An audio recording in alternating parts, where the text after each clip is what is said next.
Hey everybody, welcome back to my channel. Hope you all are fine. In the previous video, we have learned about the concept of financial management.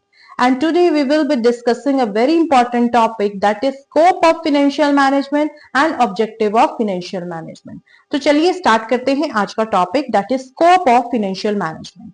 जैसे कि आप सबको पता है, जो financial management है वो एक इंपॉर्टेंट कंपोनेंट होता है for the success and sustainability of an organisation, जिसके बिना जो फाइनेंशियल रिसोर्सेज हैं ऑर्गेनाइजेशन में उनको प्रॉपरली यूटिलाइज नहीं किया जा सकता। तो इसी वजह से इसका जो स्कोप या दायरा है वो बहुत वाइड है, बड़ा है, जिसमें वेरियस एक्टिविटीज इंक्लूड होती हैं, जैसे कि financial planning, capital budgeting, working capital management, financial analysis and many more, which we will be discussing further in this video. So सबसे पहले आप अपनी स्क्रीन पर देखिएगा, एक डायग्राम बना हुआ है regarding the scope of financial management, जिसमें 3 डिसीजन लिए जाते हैं बाय द फाइनेंशियल मैनेजर। सबसे पहला डिसीजन आता है investing decision, second one is financing decision, third आता है डिविडेंड डिसीजन। तो ये डिसीजन लिए जाते हैं और ये फर्दर जो है इनके अंदर एक्टिविटीज जैसे कि capital budgeting, working capital management, cost of capital, leverages, capital structure decisions, dividend policy, retained earnings, ये सारी क्या है एक्टिविटीज हैं जो इसके अंदर परफॉर्म की जाती हैं बाय द फाइनेंशियल मैनेजर। और उन एक्टिविटीज को करने के बाद ही डिसीजन लिया जाता है। डिफरेंट जो हमने 3 जो है डिसीजन की यहाँ पर बात की है उनके बारे में। तो सबसे पहले स्टार्ट करते हैं इन्वेस्टिंग डिसीजन, जिसको हम इन्वेस्टमेंट डिसीजन भी बोलते हैं। तो यहाँ पर फाइनेंशियल मैनेजर जो है वो डिसीजन लेगा regarding the selection of assets, क्योंकि एसेट्स में इन्वेस्ट करने के बाद ही बेसिकली एक्टिविटी स्टार्ट होंगी। अगर मान लो हमने कोई मशीनरी में इन्वेस्टमेंट करना है तो सबसे पहले हम मशीनरी में इन्वेस्टमेंट करेंगे, उसके बाद मशीन ऑर्गेनाइजेशन में आएगी और तब काम शुरू होगा। तो सबसे पहले यहाँ पर इन्वेस्टिंग डिसीजन जो है वो लिए जाते हैं। तो यहाँ पर फाइनेंशियल मैनेजर जो है वो डिसीजन लेगा regarding the selection of asset, कि लॉन्ग टर्म एसेट में इन्वेस्टमेंट की जाए या शॉर्ट टर्म एसेट्स में इन्वेस्टमेंट की जाए। तो अगर लॉन्ग टर्म इन्वेस्टमेंट डिसीजन लिया जाता है तो उसको बोलते हैं कैपिटल बजटिंग, और अगर शॉर्ट टर्म इन्वेस्टमेंट डिसीजन यानी शॉर्ट टर्म एसेट्स में इन्वेस्टमेंट के रिगार्डिंग डिसीजन लिया जाता है तो उसको बोला जाता है वर्किंग कैपिटल मैनेजमेंट। तो यहाँ पर आपको दोनों ही जो एक्टिविटीज के इन्वेस्टिंग डिसीजंस के अंदर परफॉर्म होती हैं, दैट इज कैपिटल बजटिंग और वर्किंग कैपिटल मैनेजमेंट, ये आपको क्लियर हो गया होगा इस डिस्कशन से। सेकेंड आता है हमारा फाइनेंसिंग डिसीजन। फाइनेंशियल डिसीजन में इसके अंदर जो है डिसीजन लिया जाता है by the financial manager related to the capital structure of an organisation, मतलब कि डेब्ट और इक्विटी, डिबेंचर और इक्विटी शेयर्स कितने इशू किए जाएंगे, कितने डिबेंचर इशू किए जाएंगे और कितने जो है यहाँ पर इक्विटी शेयर्स इशू किए जाएंगे। तो ये डिसीजन लिया जाता है कुछ बातों को ध्यान में रखते हुए, जैसे कि रिस्क फैक्टर कितना होगा, कॉस्ट ऑफ कैपिटल क्या होगी, कितने रिटर्न्स मिलेंगे शेयर होल्डर्स को। तो ये सभी फैक्टर्स जो है यहाँ पर स्टडी किए जाते हैं, उसके बाद फाइनेंशियल डिसीजन जो है वो लिया जाता है। अब इसके अंदर मैंने आपको इन्वेस्टिंग डिसीजन के अंदर कैपिटल बजटिंग और वर्किंग कैपिटल मैनेजमेंट ये जो एक्टिविटीज परफॉर्म होती हैं इनके बारे में भी डिस्कस किया है। तो यहाँ पर फाइनेंशियल डिसीजन के अंदर cost of capital, leverages, capital structure decision, तो ये एक्टिविटीज भी बेसिकली परफॉर्म की जाती हैं। तो कॉस्ट ऑफ कैपिटल क्या होता है, सबसे पहले वो मैं आपको क्लियर कर देती हूँ। ये मैं थोड़ा थोड़ा आपको क्लियर कर देती हूँ, फर्दर जब भी नेक्स्ट वीडियोस या नेक्स्ट चैप्टर्स के रिलेटेड वीडियोस बनेंगी तो उनको हम डिटेल में पढ़ लेंगे। तो कॉस्ट ऑफ कैपिटल होता क्या है? Cost of capital basically a minimum rate of return जो एक कंपनी अर्न करती है एक इन्वेस्टमेंट पे, या सिंपल शब्दों में हम कह सकते हैं जो कॉस्ट ऑफ मनी लगती है, कंपनी यूज करती है अपनी एक्टिविटीज को फाइनेंस करने के लिए, उसको बोलते हैं कॉस्ट ऑफ कैपिटल। सेकंड आता है leverages. Leverages are basically the borrowed funds, simple भाषा में हम कह सकते हैं बोरोड फंड्स का यूज करना, सो दैट जो प्रॉफिट्स हैं वो ऑटोमेटिकली इंक्रीज हो जाए ऑर्गेनाइजेशंस के। ठीक है। थर्ड आता है कैपिटल स्ट्रक्चर डिसीजन। अभी मैंने आपको फाइनेंशियल डिसीजन के बारे में बताते हुए बताया कि कैपिटल स्ट्रक्चर होता क्या है, बेसिकली स्ट्रक्चर यानी कितना डेट और कितनी इक्विटी का प्रोपोर्शन रहेगा ऑर्गेनाइजेशन में, क्योंकि दोनों का प्रोपोर्शन होना बहुत ज्यादा जरूरी है किसी भी ऑर्गेनाइजेशन में, उसकी सक्सेस के लिए, उसकी लिक्विडिटी पोजीशन के लिए। Okay, clear? तो फाइनेंशियल डिसीजन आपको बेसिकली क्लियर हो गया होगा। थर्ड आता है डिविडेंड डिसीजन। डिविडेंड डिसीजन में बेसिकली नाम से ही क्लियर हो रहा है, डिविडेंड यानी यहाँ पर बात हो रही है डिविडेंड्स की, उसमें उससे रिलेटेड डिसीजन या एक्टिविटीज की कि कैसे जो फर्म्स के प्रॉफिट्स हैं वो डिस्ट्रीब्यूट किए जाएंगे अमंग द ओनर्स, जिनको आप शेयर होल्डर भी बोलते हैं, बेसिकली उनको ओनर्स भी बोलते हैं, शेयर होल्डर से या डिस्ट्रीब्यूट एक तरीके से ओनर्स हम कह सकते हैं उनको, तो ओनर्स या शेयर होल्डर सेम ही थिंग है। तो ये डिसीजन लिया जाता है कि कितना अमाउंट, कितना जो प्रॉफिट का अमाउंट है वो एज अ डिविडेंड डिस्ट्रीब्यूट होगा और कितना अमाउंट जो है retained earning, retained earning basically जो एक तरीके से आप कह सकते हो कि सेव करेगी कंपनी आने वाले टाइम में जो भी एक्टिविटीज परफॉर्म होगी या जो भी खर्चा आएगा या कोई एसेट परचेज करनी है, तो उन अर्निंग में से हम बेसिकली जो उन प्रॉफिट्स का जो हिस्सा हमने रिटेन अर्निंग में रखा है उसको हम यूटिलाइज कर सकते हैं for the purpose of organisation activities. Okay, तो यहाँ पर डिविडेंड कितना शेयर होल्डर्स को दिया जाना चाहिए ये डिसीजन लिया जाता है, कितना प्रपोर्शन रहेगा और रिटेन्ड प्रॉफिट्स कितने रखे जाएंगे, ये रिटेन्ड अर्निंग्स कितनी होंगी ऑर्गेनाइजेशन में जो फर्दर ऑर्गेनाइजेशन को लॉसेस के टाइम पे या एक तरीके से कह सकते हैं ऐसी सिचुएशन जब ऑर्गेनाइजेशन की अच्छी पोजीशन नहीं है तब उनको यूज किया जा सकता है। तो so in all we can say that कि under financial management financial manager जो है वो सभी एक्टिविटीज को कैरी ऑन करता है for ascertaining the financial needs of an organisation, और ये इंश्योर करता है कि एडिक्वेट फंड्स जो है वो अवेलेबल हो ऑर्गेनाइजेशन में और यहाँ पर जो एक्टिविटीज हैं वो इजीली परफॉर्म हो सके, ऑर्गेनाइजेशन में स्मूथली सारा काम चल सके। तो ये था scope of financial management. Next topic आपका आता है ऑब्जेक्टिव्स ऑफ फाइनेंशियल मैनेजमेंट, यानी जो फाइनेंशियल मैनेजमेंट है हम पिछली वीडियो में भी हमने डिस्कस किया कि ये फाइनेंशियल मैनेजमेंट होता है, ये कंसेप्ट होता है। तो बेसिकली उसका गोल क्या है, क्यों करते हैं हम फाइनेंशियल मैनेजमेंट, क्यों फाइनेंस को मैनेज करने की जरूरत है बेसिकली, तो क्यों जरूरत है, उसके मेन ऑब्जेक्टिव्स है, मेन गोल है कि क्यों जरूरत है, तो वो हम यहाँ पर स्टडी करते हैं। सबसे पहला ऑब्जेक्टिव आता है प्रॉफिट मैक्सिमाइजेशन। ये एक मेन या प्राइमरी ऑब्जेक्टिव हम कह सकते हैं किसी भी ऑर्गेनाइजेशन का होता है, प्रॉफिट मैक्सिमाइजेशन। इस ऑब्जेक्टिव के अंदर जो फाइनेंशियल मैनेजर है वो फोकस करता है कि किस तरीके से कॉस्ट को रिड्यूस रखकर वो अपने अर्निंग्स को इंक्रीज कर सकता है या मैक्सिमाइज कर सकता है शॉर्ट टर्म पीरियड में। तो फॉर एग्जाम्पल अगर हम एक कंपनी को प्रॉफिट इंक्रीज करने हैं अपनी ऑर्गेनाइजेशन के, तो वो कैसे कर सकती है, या तो वो गुड्स एंड सर्विसेज के प्राइसेस को इंक्रीज कर दे या फिर प्रोडक्शन कॉस्ट को रिड्यूस करके और using cheaper material, cheaper raw material को यूज करके और लेबर जो सस्ते दामों पर उसको लेबर अवेलेबल है उसको यूज करके उसको उसकी हेल्प से जो है बेसिकली यहाँ पर प्रॉफिट्स को इंक्रीज किया जा सकता है। क्या हम कह सकते हैं कि न्यू मार्केट में एंटर होने पर भी प्रॉफिट्स का इंक्रीमेंट हो सकता है, और अगर ऐसी मशीनरी यूज की जाए जो लेस मेंटेनेंस जिसकी चाहिए होती है तो तब भी प्रॉफिट्स को इंक्रीज किया जा सकता है। तो ये कुछ डिफरेंट तरीके हैं जिससे कंपनी जो है अपना शॉर्ट टर्म पीरियड में जो अर्निंग कैपेसिटी है उसको इंक्रीज कर सकती है। सेकंड आता है वेल्थ मैक्सिमाइजेशन। इस ऑब्जेक्टिव के अंदर जो फाइनेंशियल मैनेजर है वो फोकस करता है कि कैसे वो जो शेयर वैल्यू है कंपनी की फॉर द शेयर होल्डर्स उसको इंक्रीज कर सके over the long period of time, जिसके लिए ऑर्गेनाइजेशन जो है फॉलोइंग स्ट्रैटेजीज फॉलो करता है, जैसे कि वो environmentally and socially responsible practices use करता है ऑर्गेनाइजेशन में, क्वालिटी जो है वो गुड्स एंड सर्विसेज की सुपर क्वालिटी हम कह सकते हैं और कस्टमर सर्विस जो है वो अच्छी प्रोवाइड करके ही वो जो बेसिकली शेयर वैल्यू जो है कंपनी की वो इंक्रीज कर सकता है। अगर क्लाइंट सेटिस्फाई रहेगा तो उससे कंपनी की जो रेपुटेशन होगी वो और ज्यादा अच्छी हो जाएगी, जिससे ऑटोमेटिकली एक स्ट्रॉन्ग और लॉयल कस्टमर बेस बन सकता है किसी भी ऑर्गेनाइजेशन के लिए। More over it can invest in technology also, जिससे जो रिसर्च एंड डेवलपमेंट डिपार्टमेंट है वो एक्सपैंड हो सकता है। तो इससे क्या होगा, बेसिकली जो सस्टेनेबल लॉन्ग टर्म रिटर्न्स हैं ऑर्गेनाइजेशन में, जो सस्टेनेबल लॉन्ग टर्म रिटर्न्स है वो ऑटोमेटिकली इंक्रीज हो जाएंगे। तो ये था second point, that is wealth maximisation. Third आता है मेंटेनिंग लिक्विडिटी। सबसे पहले तो लिक्विडिटी हम समझ लेते हैं, लिक्विडिटी होता क्या है।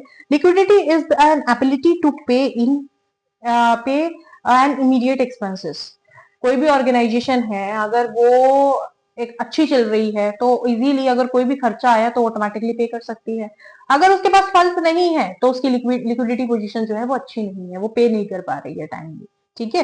तो लिक्विडिटी पोजीशन अच्छी होना बहुत ज्यादा जरूरी है। कैश का फ्लो बहुत अच्छा होना जरूरी है किसी भी ऑर्गेनाइजेशन में। तो ये एक इंपॉर्टेंट कंपोनेंट है, दैट इज मेंटेनिंग लिक्विडिटी, जिस पर ध्यान देना बहुत ज्यादा जरूरी है अंडर फाइनेंशियल मैनेजमेंट, जो डायरेक्टली कंपनी की वर्किंग कैपिटल को भी नुकसान पहुंचा सकता है, जिससे फाइनेंशियल परफॉर्मेंस जो है ऑर्गेनाइजेशन की वो डाउन चली जाती है।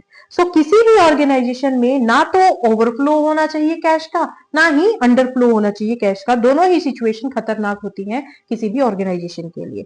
तो एक रेगुलेटेड कैश फ्लो होना बहुत जरूरी है, जिससे स्टेबिलिटी रहेगी बिजनेस में और बिजनेस भी स्मूथली ऑपरेट होगा। नेक्स्ट आता है एफिशिएंट रिसोर्स यूटिलाइजेशन। अब रिसोर्सेज हैं बट उनका ओवर यूटिलाइजेशन नहीं होना चाहिए ऑर्गेनाइजेशन में। एफिशिएंट रिसोर्सेज का जो है एफिशिएंट यूटिलाइजेशन होना चाहिए। प्रॉपर जितने रिसोर्सेज की जरूरत है उसमें ऑर्गेनाइजेशन में वो एनालाइज करें और उनको फिर यूज करें। ठीक है, तो ये एक क्रूशियल ऑब्जेक्टिव है फाइनेंशियल मैनेजमेंट का। अब सभी जो भी रिसोर्सेज के रिगार्डिंग फंड की रिक्वायरमेंट थी उसको अरेंज और असेंबल करने के बाद फाइनेंशियल मैनेजर जो है वो डिसीजन लेता है regarding the efficient use of the funds and efficient use of the resources. तो फाइनेंशियल मैनेजर जो है यहाँ पर various tools and technique use कर सकता है, क्या जैसे कि डेब्ट to equity ratio analysis, cash flow forecasting. तो ये डिफरेंट टेक्निक्स हैं, टूल्स हैं जिनकी हेल्प से जो है ऑप्टिमम यूज हो सकता है रिसोर्सेज का, जिससे जो है कॉस्ट और वेस्टेज दोनों ही कम आएगी ऑर्गेनाइजेशन में। अगर प्रॉपर यूटिलाइजेशन होगा किसी भी ऑर्गेनाइजेशन में तो ऑटोमेटिकली उसकी प्रोडक्टिविटी बढ़ेगी उस ऑर्गेनाइजेशन की, जिससे फ्यूचर प्रॉफिट जो है वो अपने आप इंक्रीज होने स्टार्ट हो जाएंगे। और अगर प्रॉफिट इंक्रीज होंगे तो इकोनॉमिक वैल्यू जो है वो ऑटोमेटिकली क्रिएट हो जाएगी मार्केट में about the organisation, right. Next objective आता है दैट इज फाइनेंशियल सिक्योरिटी। इसका मतलब क्या होता है, जो रिस्क और स्टेबिलिटी के बीच में जो बैलेंस है उसको मेंटेन करना बहुत जरूरी है किसी भी ऑर्गेनाइजेशन में। बिकॉज वेल्थ और लॉन्ग टर्म फाइनेंशियल स्टेबिलिटी को अगर अचीव करना है, अगर उसको प्रोटेक्ट करना है, तो ये बैलेंस मेंटेन करना बहुत ज्यादा जरूरी है between the risk and stability. Financial securities क्या है यहाँ पर हम बात कर रहे हैं, बेसिकली फाइनेंशियल सिक्योरिटीज यानी बॉन्ड्स एंड स्टॉक। और इन फाइनेंशियल सिक्योरिटीज की वैल्यू होना बहुत ज्यादा जरूरी है, वैल्यू होनी चाहिए और ये जो है बेसिकली ट्रेडेबल होनी चाहिए मार्केट में। कहने का ये मतलब है, सिंपल शब्दों में अगर हम बोले तो ये सिक्योरिटीज, फाइनेंशियल सिक्योरिटीज जो है वो बायेबल, सेलेबल और ट्रेडेबल होनी चाहिए मार्केट में। नेक्स्ट आता है कॉस्ट रिडक्शन। कॉस्ट रिडक्शन का मतलब है कि हम यहाँ पर फाइनेंशियल मैनेजर जो है वो तरीके ढूंढता है कि किस तरीके से वो एक्सपेंसेस को डिक्रीज कर सकता है ऑर्गेनाइजेशन में, but without compromising with the quality और value of the goods and services. तो एक स्ट्रेटेजिक प्रोसेस है जिसमें अननेसेसरी कॉस्ट को खत्म करते हैं ताकि जो प्रॉफिट है वो इंक्रीज हो और कैश फ्लो अच्छा हो ऑर्गेनाइजेशन में। और ये सब कैसे अचीव हो सकता है, जब तक एक फाइनेंशियल मैनेजर जो है कुछ टेक्नोलॉजीज को यूज नहीं करता ऑर्गेनाइजेशन में। जैसे कि वो नेगोशिएट कर सकता है सप्लायर से रिगार्डिंग द डील्स, प्राइजेस जो है गुड्स एंड सर्विसेज के क्या रहेंगे उनके ऊपर वो नेगोशिएट कर सकता है, या कुछ ऐसी जो कॉस्ट सेविंग टेक्नोलॉजीज हैं वो इंट्रोड्यूस कर सकता है ऑर्गेनाइजेशन में, जिससे जो है सभी एक्टिविटीज अच्छे से इंप्लीमेंट हो ऑर्गेनाइजेशन में और कॉस्ट जो है वो ऑटोमेटिकली कम होना स्टार्ट हो जाए। ठीक है, तो ये कुछ एक्टिविटीज हैं जो एक ऑर्गेनाइजेशन का फाइनेंशियल मैनेजर जो है वो कर सकता है ऑर्गेनाइजेशन में, जिससे जो है कॉस्ट को रिड्यूस किया जा सकता है। नेक्स्ट आता है sustainability and growth. Sustainable growth का मतलब होता है कि कितना क्विकली एक कंपनी ग्रो करती है without increasing the amount of debt. अगर ऐसी चीज होती है ऑर्गेनाइजेशन में कि डेट जो है वो इंक्रीज होता जा रहा है तो फाइनेंशियल स्टेबिलिटी नहीं आएगी ऑर्गेनाइजेशन में। तो एक तरीके से लॉन्ग टर्म फाइनेंशियल स्टेबिलिटी और एक्सपेंशन चाहिए तो डेट जो है वो कम होना बहुत ज्यादा जरूरी है किसी भी ऑर्गेनाइजेशन में। तो सस्टेनेबिलिटी और ग्रोथ के लिए ये बहुत ज्यादा जरूरी है कि कंपनी ग्रो करे but while minimizing the amount of debt। Next आता है डेट मैनेजमेंट, यानी डिबेंचर्स की मैनेजमेंट कैसे हो सकती है। डेट मैनेजमेंट का मतलब है कि डेट को मैनेज करना है ताकि कंपनी की ओवरऑल फाइनेंशियल हेल्थ को नेगेटिव डैमेज ना हो। और ये सब कैसे संभव हो सकता है, अगर ऑर्गेनाइजेशन में प्रॉपर प्लान्स बने हुए हैं रिगार्डिंग द डेट्स कि उनको किस तरीके से रीपे किया जाएगा, फाइनेंशियल स्ट्रेस कैसे कम होगा। और ये सब जो है हो सकता है अगर फाइनेंशियल मैनेजर जो है वो नेगोशिएट करे regarding the lower interest rate, और या फिर हम कह सकते हैं कंसोलिडेट डेट्स बेसिकली यहाँ पर कंसोलिडेट डेट का मतलब होता है कि लोन जो है वो इस तरीके से सभी मल्टीपल डेट्स को इस तरीके से एक लोन में तब्दील करे, एक लोन बनाए ताकि जो उसके पेमेंट है वो आसानी से हो सके। अब मान लो सिंपल सी भाषा में अगर मैं बात करती हूँ, मैंने कोई बिजनेस स्टार्ट किया, ठीक है, मैंने एक पर्सन से भी लोन लिया, दूसरे से भी लोन लिया, तीसरे से भी लोन लिया, तो ऐसे ही जो है मैं किस किस को पे करती फिरूंगी, ठीक है, किस किस को पे करूंगी, मुझे याद करना भी बहुत मुश्किल हो जाएगा, ठीक है।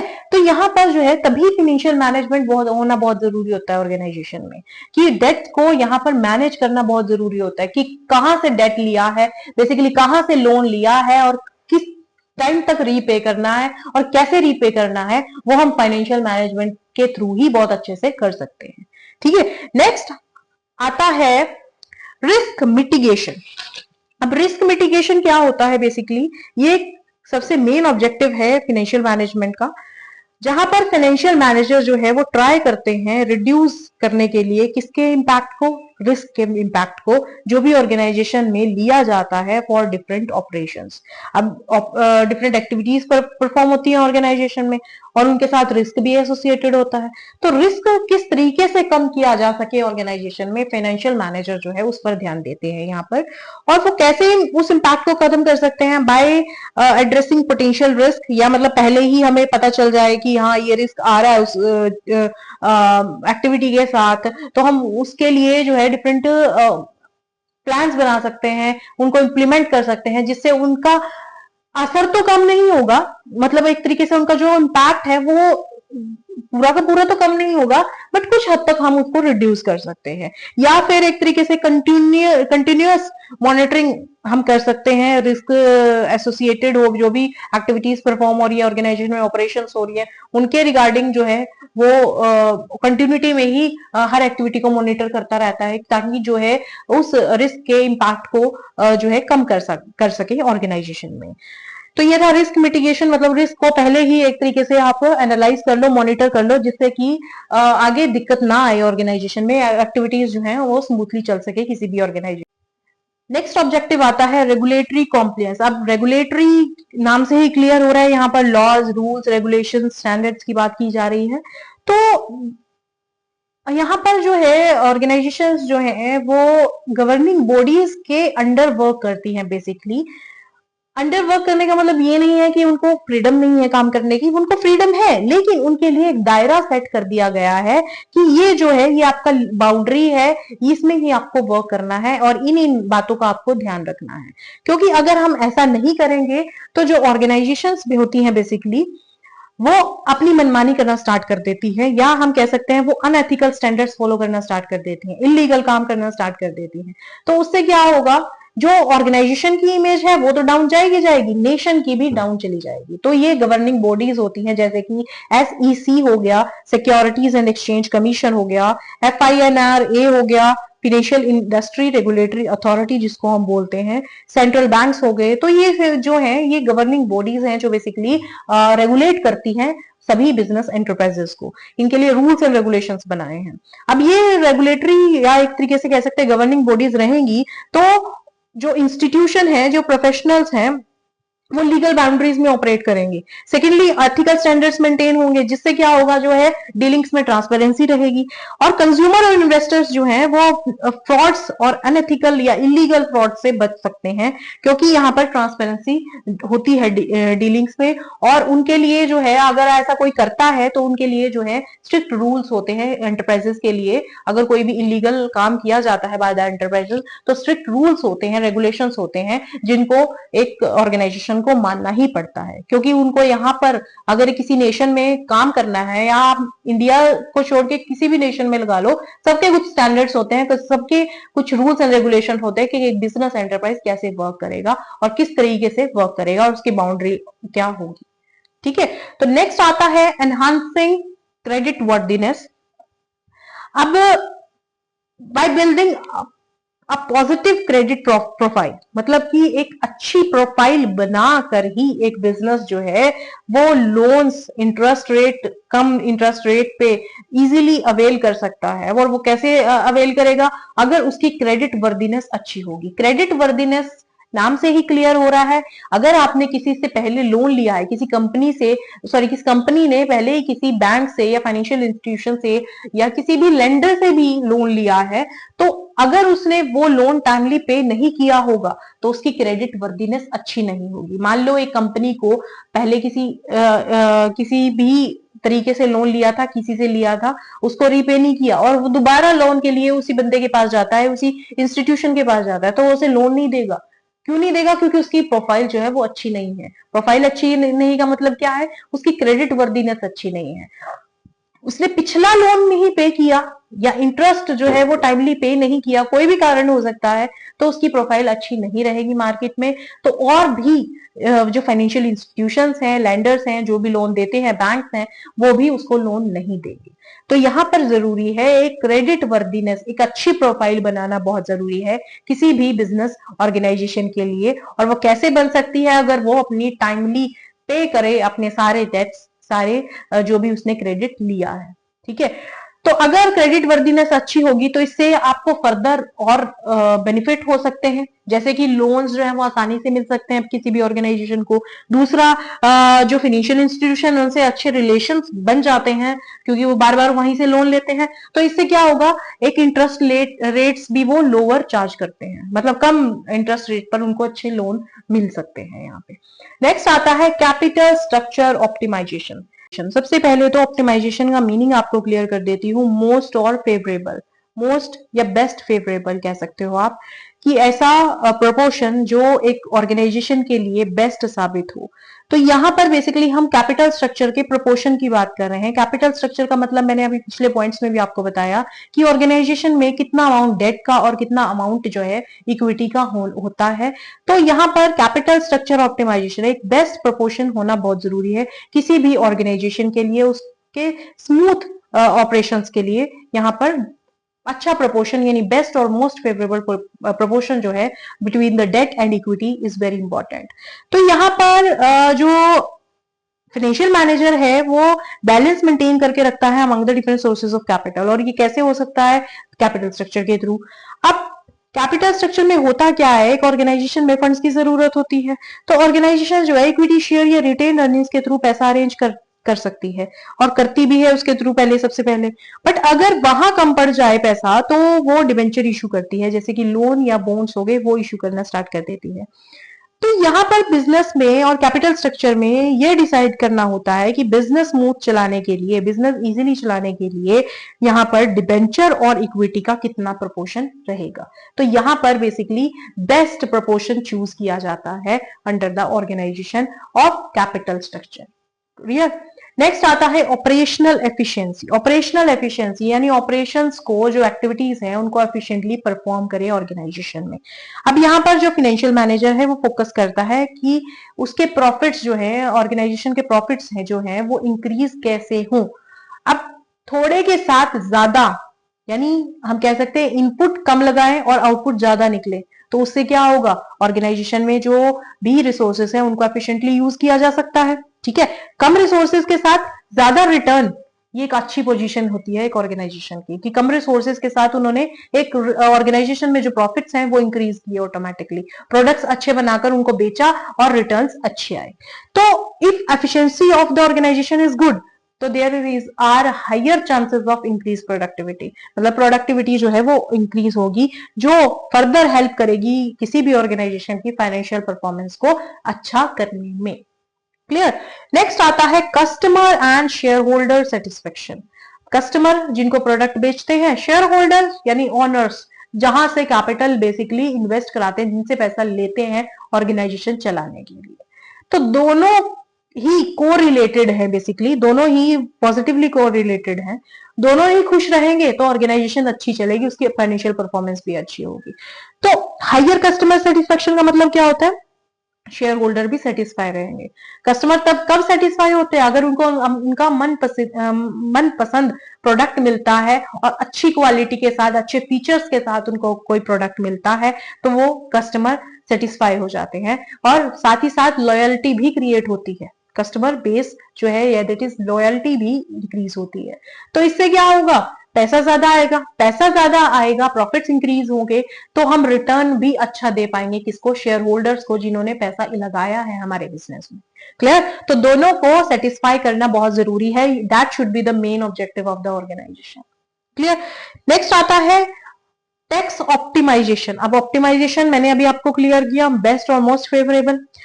टैक्स क्या होता है? एक mandatory financial charge. So under financial management जो बिजनेस या फाइनेंशियल ऑपरेशंस हैं that are carried with the legal boundaries, जो भी गवर्नमेंट गवर्निंग बॉडीज ने लीगल बाउंड्रीज सेट की हैं, उनके दायरे में रहकर ही जो है सभी एक्टिविटीज परफॉर्म की जाती हैं ऑर्गेनाइजेशन की, ताकि जो टैक्स लायबिलिटी है उसको मिनिमाइज किया जा सके। फॉर एग्जाम्पल, अगर हम कुछ टैक्स डिडक्शंस हैं उनके लिए अप्लाई कर सकते हैं, जिससे जो टैक्स लायबिलिटी है वो मिनिमल हो जाएगी, या कुछ टैक्स एफिशिएंट सेविंग्स अकाउंट्स में भी हम जो है इन्वेस्ट कर सकते हैं, जैसे कि यूलिप हो गया, national saving certificate, tax saving FD भी आती है, टैक्स एग्जाम्प्टेड म्यूचुअल फंड्स भी होते हैं, पीपीएफ भी होते हैं, तो यहाँ पर हम इन्वेस्ट कर सकते हैं, जिससे हम टैक्स पे करने से बच जाएंगे। मतलब कुछ अमाउंट जो है वो कम हो जाएगी, नॉट कि आप कंप्लीटली टैक्स एग्जाम्प्टेड हो जाओगे, आप टैक्स लायबिलिटी को मिनिमल कर सकते हो। तो ये या फिर हम कह सकते हैं कुछ टैक्स क्रेडिट्स भी अवेलेबल हैं, गवर्नमेंट जो है वो प्रोवाइड करती है, जैसे कि रिसर्च एंड डेवलपमेंट क्रेडिट हो गया, वर्क अपॉर्चुनिटी टैक्स क्रेडिट हो गया। तो ये कुछ डिडक्शंस हैं, कुछ स्कीम्स हैं जो गवर्नमेंट ने निकाली हुई हैं, सो दैट की जो टैक्स लायबिलिटी है उसको मिनिमल कर सके कंपनी। और ये जो एक तरीके से डिडक्शंस या हम कह सकते हैं जो रेगुलेशन स्कीम्स बनाई हैं, ये बनाई हैं for the upliftment of business enterprises as well as for the society. So last आता है economic value addition. Economic value addition जिसको ईवीए भी बोला जाता है, ईवीए। अब इसके अंदर क्या होता है कि जो फाइनेंशियल परफॉर्मेंस है ऑर्गेनाइजेशन की वो मेजर की जाती है, वो एनालाइज की जाती है, ये जानने के लिए कि ऑर्गेनाइजेशन ने कितने प्रॉफिट्स कमाए हैं। किससे कमाए हैं? जो भी कैपिटल इन्वेस्टर ने इन्वेस्ट की है ऑर्गेनाइजेशन में, उस पे कितने रिटर्न जो है वो एक्चुअली में ऑर्गेनाइजेशन ने बेसिकली कमाए हैं, वो हम यहाँ पर एनालाइज करते हैं। और जो एक्चुअल प्रॉफिट है वो कैसे कैलकुलेट होगा? By subtracting the cost of capital from operating